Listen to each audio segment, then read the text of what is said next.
Doctor ఇప్పుడు మగవాళ్ళలోని semen analysis ఏ విధంగా చేస్తారంటారండి? So, semen analysis అనేది ఒక బేసిక్ టెస్ట్ అండి. మా మేల్స్ లోపల, పురుషుల లోపల ఒక ప్రత్యుత్పత్తి రిలేటెడ్‌గా అంటే సంతానానికి సంబంధించిన టెస్టులు చేయాలనుకున్నప్పుడు ఒక బేసిక్ టెస్ట్ అనమాట.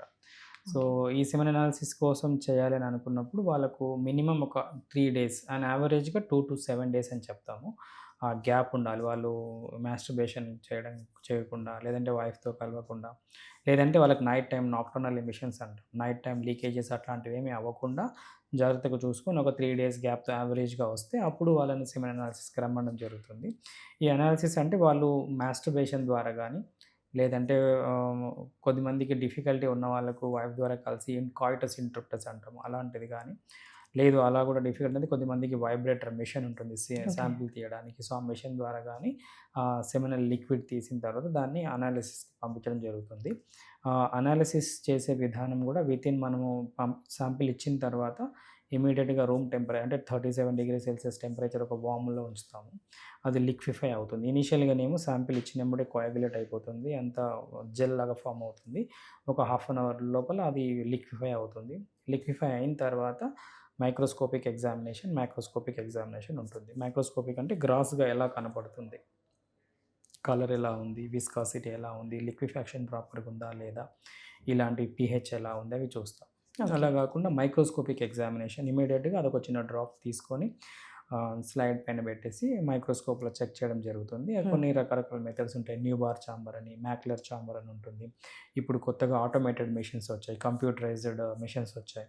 సో, కంప్యూటరైజ్డ్ మెషిన్స్ కంటే కూడా మాన్యువల్ మెథడ్సే ఇంకా స్టిల్ యాక్యురేట్‌గా వస్తాయి. హ్మ్. కంప్యూటర్స్ ఇంకా అంత పికప్ చేయలేకపోతున్నాయి. సో, ఆ మెథడ్స్ ద్వారా ఆ మైక్రోస్కోపిక్ వాల్యూస్ చూస్తామనమాట. కౌంట్ ఎలా ఉంది? టోటల్ కౌంట్ ఎలా ఉంది? Sperm concentration, sperm total count. తర్వాత హ్మ్. స్పెర్మ్ మూవ్‌మెంట్స్, మోటిలిటీ ఎలా ఉంది? రాపిడ్లీ మూవింగ్ స్పెర్మ్స్ ఎలా ఉన్నాయి? వెరీ ఫాస్ట్‌గా మూవ్ అయ్యే స్పెర్మ్స్, కొంచెం స్లో స్పీడ్‌తో ఉండేవి ఎలా ఉన్నాయి? అసలు మూవ్ అవ్వకుండా ఉండే స్పెర్మ్స్ ఎలా ఉన్నాయి?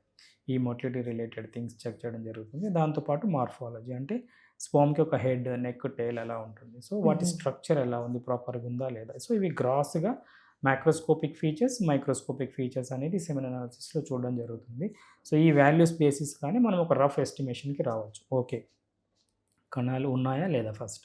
ఓకే. స్పెర్మ్ కణాలు ఉన్నాయి. ఉంటే అడిక్వేట్‌గా ఉన్నాయా? లేదా? ఒకవేళ అడిక్వేట్‌గా ఉంటే వాటి కదలికలు గాని, స్ట్రక్చర్ గాని బావుందా? లేదా? సో, ఆ నంబర్స్‌ని బట్టి ప్రాపబిలిటీ ఎంత వరకుంది. సో, ఉంటుంది. వాళ్ళు ఆల్రెడీ ట్రై చేస్తే రకరకాల ఉన్న వాల్యూస్‌ని బట్టి, వాళ్ళ కపుల్ సిట్యుయేషన్‌ని బట్టి దాని బేసిస్ మీద మనం ఫర్దర్‌గా గైడ్ చేయడం జరుగుతుంది. సో, ఇది హ్మ్. చాలా ఇంపార్టెంట్ టెస్ట్. ఇంతకుముందు చెప్పినట్టు గూడా so, first test even female కంటే కూడా ముందు స్పెర్మ్ టెస్ట్ చేయడం ఇంపార్టెంట్ చాలా. Okay sir. హస్బెండ్ 0 ఉందనుకోండి, దానివల్ల ఫీమేల్ ట్రీట్మెంట్ ప్లాన్ అంతా మారిపోతుంది. హ్మ్. సో, వాళ్ళకు హస్బెండ్ 0 కౌంట్ వాళ్ళకు మళ్ళీ ఏ ఐయూఐ మెథడ్‌లో చేసే అవకాశాలుండవు. ఈవెన్ ట్యూబ్ టెస్ట్‌లు అవన్నీ కూడా చేయాల్సిన అవసరం ఉండదు. డైరెక్ట్‌గా వాళ్ళకు ఫర్టిలిటీ రిలేటెడ్‌గా ఐవీఎఫ్ఎక్స్‌కి ప్లాన్ చేసుకునే అవకాశాలుంటాయి. So, it is a very simple test.